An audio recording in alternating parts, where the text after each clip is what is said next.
Hello, ladies and gentlemen, and welcome to the Discriminating Gamer. I got to tell you, I used to be addicted to taking showers, but then I got clean. Ladies and gentlemen, today we're going to go ahead and take a look at my top 10 favorite Corey K games of all time.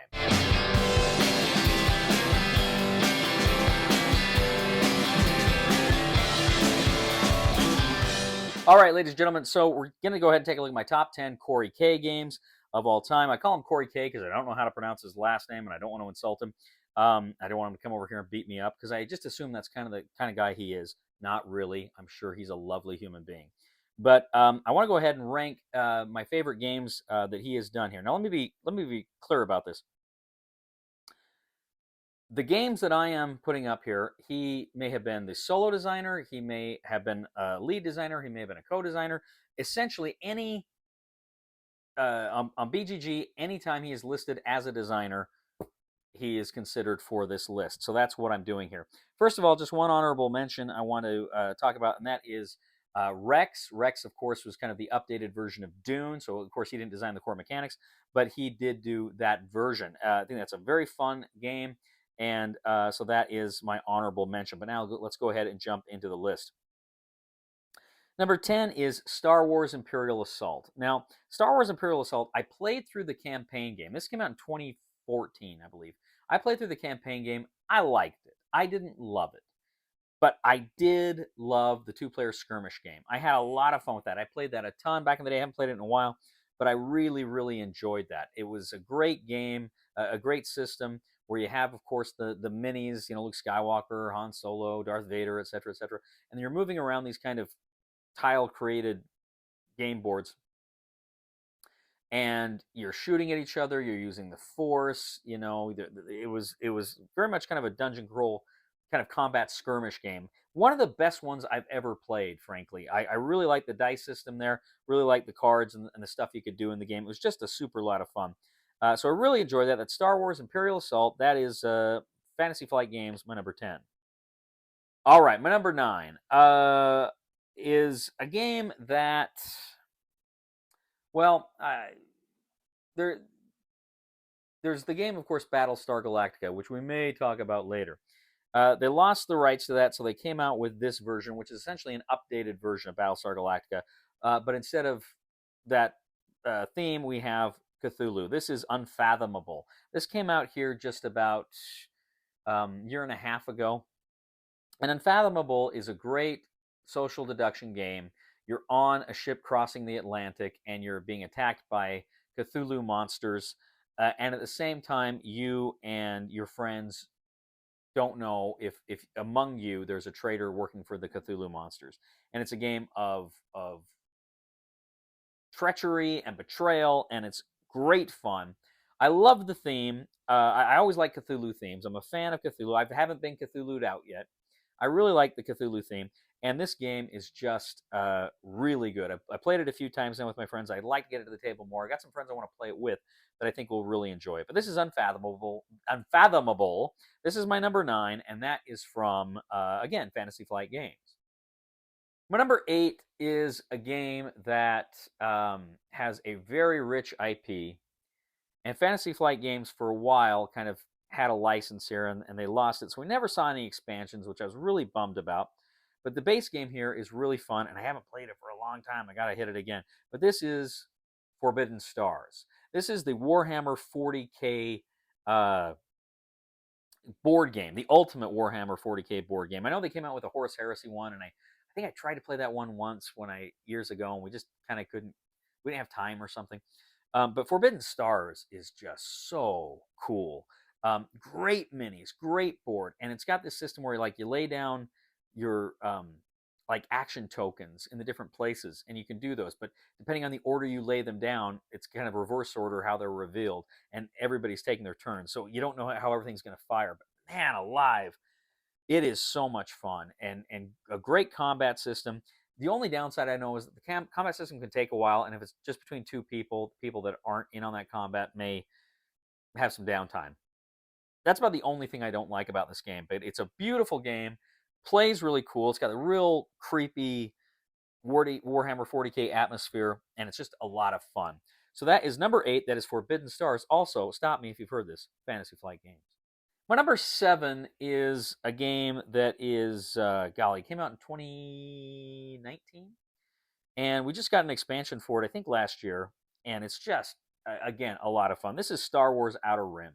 Star Wars Outer Rim is the Star Wars game where you don't play the Empire and the Rebels, you play the scum and villainy, right? You play the people that are bounty hunters and you know, traders, and there's a pick up and deliver, a strong pick up and deliver element to this game.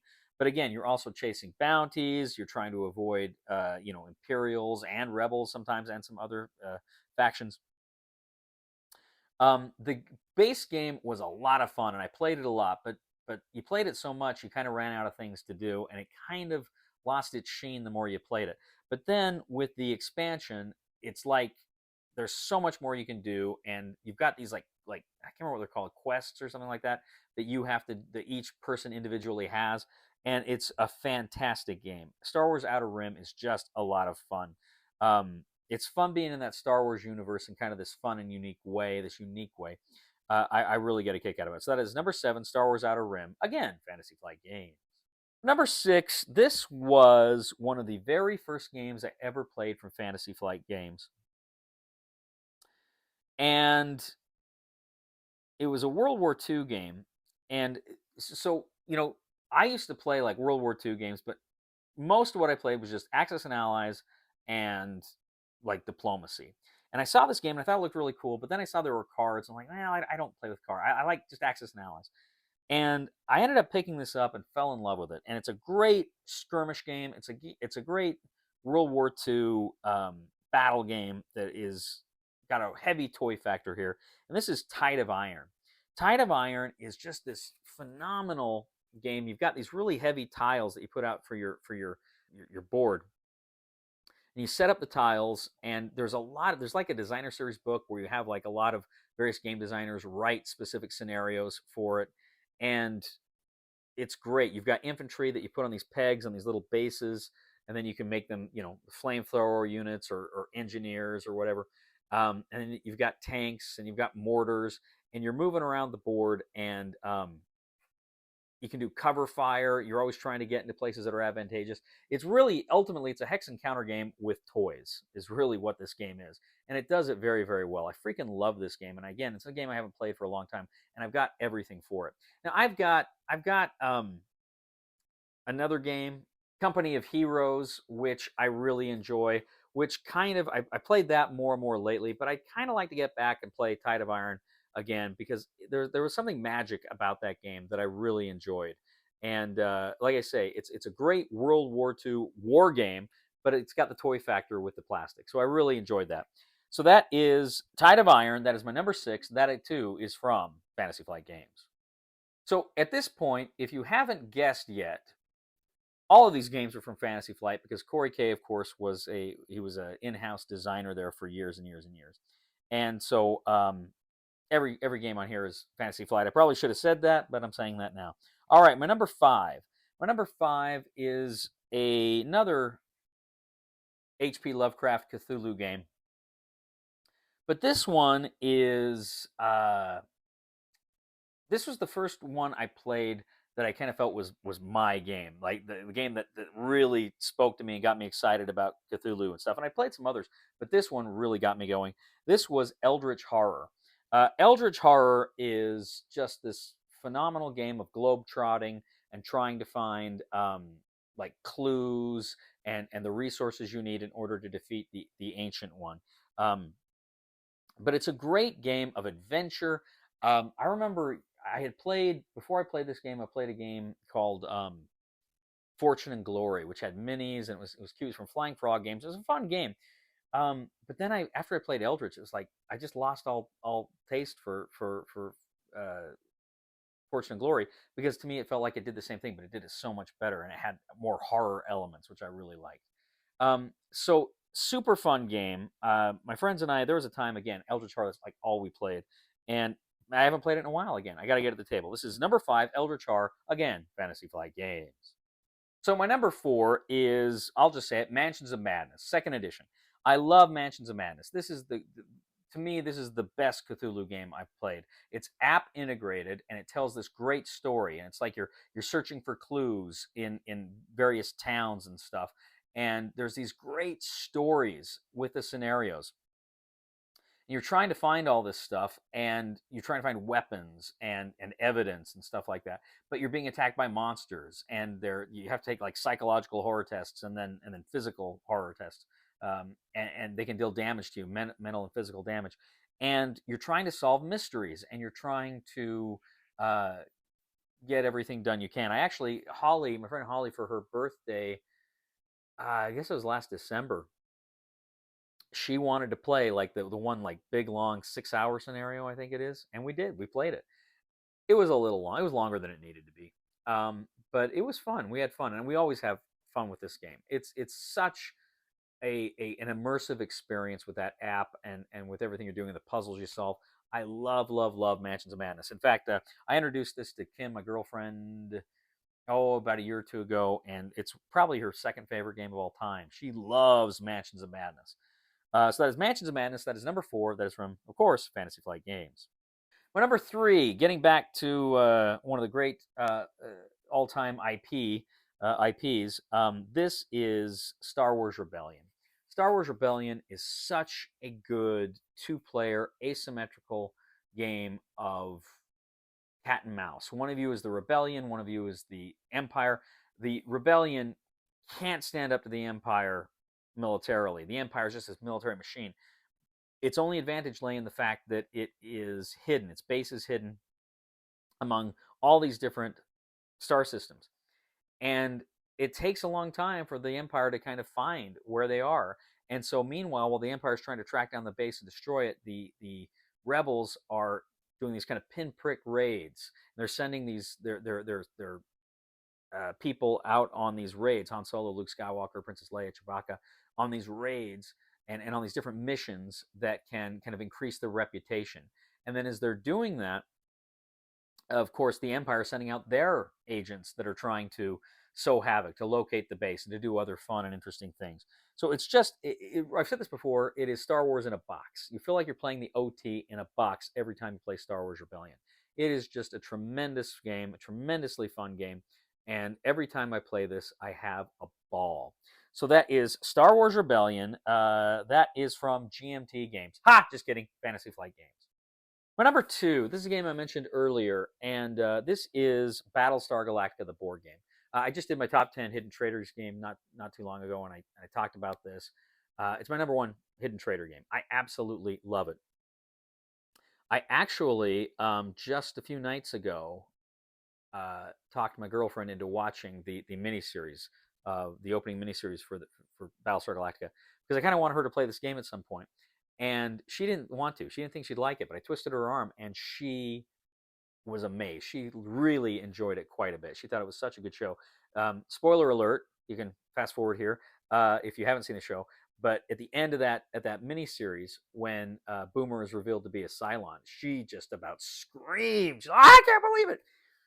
And I told her what is cool about the board game is that same feeling of paranoia, and who's a Cylon, who's a Cylon, who's a Cylon, that same feeling of paranoia you get with the TV show, you get in the game.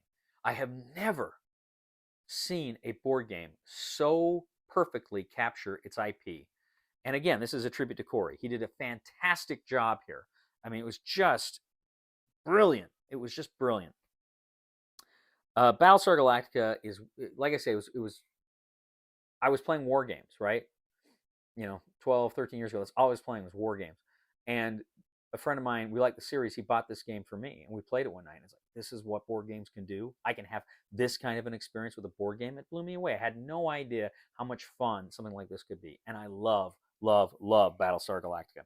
So that's Battlestar Galactica. That is my number 2. That is from Fantasy Flight Games. Okay, my number 1, this should not be difficult for anyone who knows the channel to figure out. This, for years, was my number 1 game of all time until just a few years ago. But I love it very much. This is Twilight Imperium. Specifically here, Twilight Imperium 4th Edition. Twilight Imperium, Christian Peterson, I think, was probably the lead designer on this. But this game, Corey K had a hand in it. This game is so much fun. This is the ultimate epic space opera board game. It is so freaking cool. I can't tell you how much I love this game because you're one of various factions. You're on the periphery of the board. You all want to control the center of the board because you get a lot of bonuses when you do that. But you're trying to do various things to get up on the points board, on the victory points board. First one to get the objective wins the game. I've never had a game of this that I wasn't just grinning the whole time. And really, the only downside of this game is it's a long game. I mean, for me, this is a more the merrier game. I think 6 is good. I think with the expansion you can play 8, but I think 6 is probably where you want to keep it. I played 4, and the 4-player game is actually not bad. I think I played a 5-player, but 6 to me is where the game shines. And I love this game because it's so long and so intricate and so detailed, and yet really not terribly complex. I love it. I'm giddy every time I get a chance to play this game. This is the ultimate space opera experience. And I played a lot of space board games, and there's a lot of great ones out there. For me, this one still remains the best. All right, so that is Twilight Imperium. That is my #1 Corey K design game of all time. Well, ladies and gentlemen, thank you once again for joining us today on The Discriminating Gamer. As always, guys, can please leave a comment for us on YouTube, Board Game Geek, Facebook, and follow us on Twitter. Please let me know, what do you think? Do you like these games that I posted? What Corey K games have you played that you think should be on this list? And maybe there's some on this list that you don't think should be on there. But please let me know. What do you think? I'm always eager to hear your views on my views. Just please keep it civil, but always happy to hear that. I'd also ask you to check out my other channel. That is Cody Carlson, PhD, where we talk about military history and books on history. Fun things like that. I have currently uploaded my Nazi Germany lectures and World War II lectures to that channel. So if that's something you're interested in, please go ahead, subscribe to that channel. It would mean a lot to me. I'd also ask you, ladies and gentlemen, to leave a thumb to this video on Board Game Geek. We always really appreciate that as well. And also, too, if you really like the channel, you like the content we bring to you here, I would ask you to please, please, please click on the Super Thanks button here and leave a tip. Again, super appreciate it. You know, I gotta confess, the other day, some guy called me fat, and I felt really bad about it, and I told my girlfriend. She told me to be the bigger man. Please somebody help me on my feet again, and I don't know where I'm going, and I don't know where I've been. Please somebody help me on the solid ground. It's a long time, and I'll be dying. Once a year I wind up in the band. God knows that I love to fight, but I don't ever win. It's a fine line to damnation, but God let me in.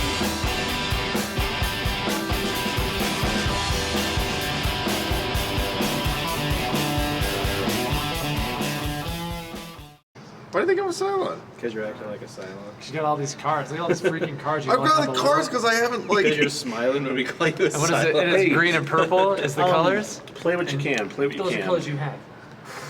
There, Cosette. I'm helping. That's one card. Wait, I'm not done. So put a blue card in now. It screws this. I'm not going to put a blue card in. He's going to put a red one. I'm putting another green one in. All right. I can't help